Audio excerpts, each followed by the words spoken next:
So I'm here at Mobile World Congress 22 with Shekar from Arrcus. Shekar, great to see you. How's the show working out for you? Oh, awesome. Well, thank you for having me here, but it's just phenomenal, first of all, to see that crowds are back and all the action in mobile is back, and it just feels like 2 years back. So I'm glad to be here and glad to be talking to you today. Yeah, I'm having a brilliant time just seeing everybody, all the companies, the technologies, the products. It's great. So, to Arrcus, you had a big release, ACE 2.0, I think just before the show. That's right. Since we're at Mobile World Congress, how does that actually apply to mobile operators? Yeah, great question. So ACE, first of all, stands for Arrcus Connected Edge. It's our platform that we are providing to service providers as well as enterprises.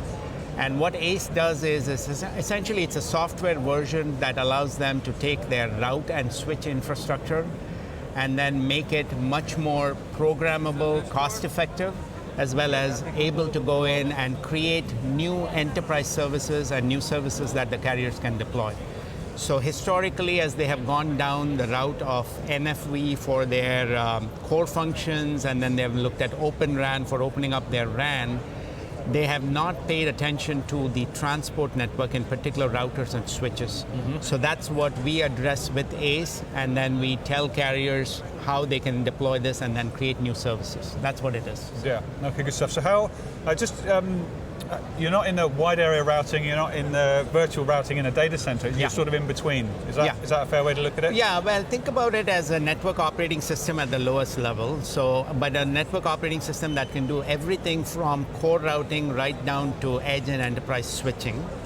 And then the layers on top of the operating system are a layer of connectivity that connects on the one side to 5G networks and on the other side to cloud networks. So you can actually have multi-cloud in a very rich way deployed on top of this architecture. And then the third layer on top that way we like to describe ACE is a layer of analytics as well as connectivity to orchestrate our environment. So API-based access to all of the service functions that are defined inside ACE.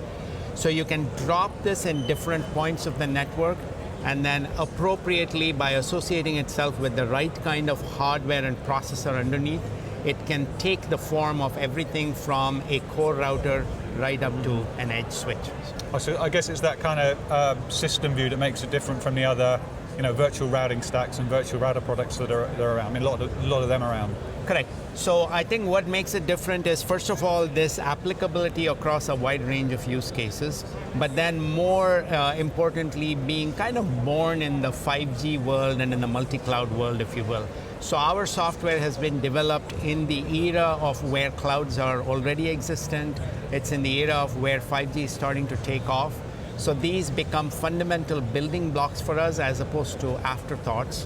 So we are working this in a way in which carriers can take and sort of assume that they are going to be moving into 5G and then deploy services. And if you now have to go back and kind of recreate your old routers to accommodate this, that's a much more difficult problem than starting and saying, as I get into this next generation of multi-cloud and 5G networks, what is the right kind of route and switch stack to have? And that's what differentiates us from the rest. Born in the 5G cloud. Born in the 5G cloud, okay, yes.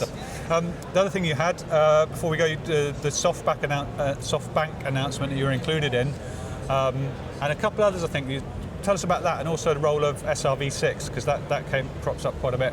Sure, yeah. No, so SoftBank just announced at the start of the show that they are coming up with an architecture that makes SRv6 a critical part of their 5G deployment, and it also makes that much more efficient deployment.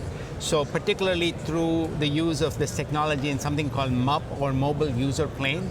And so we are delighted to be part of that. We are delighted to be working with SoftBank for that, as well as with other partners. I mean, folks like Intel, VMware, Broadcom, etc.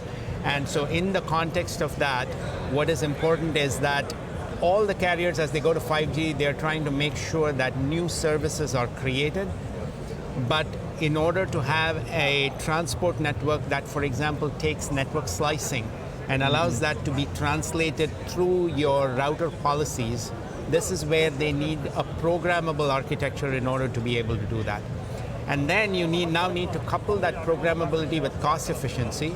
And so when you bring the two together, that then becomes the holy grail for all these operators. And that is exactly what SoftBank is doing along with this architecture, and we are their partners in delivering that from a software networking standpoint. Yeah, good. So I think if I think back, SoftBank was one of the first companies to do disaggregate core network user plane, even exactly. if you go back a few years and things. Exactly. So that's a great project. So finally, then you had an announcement with your old company, VMware. That's right.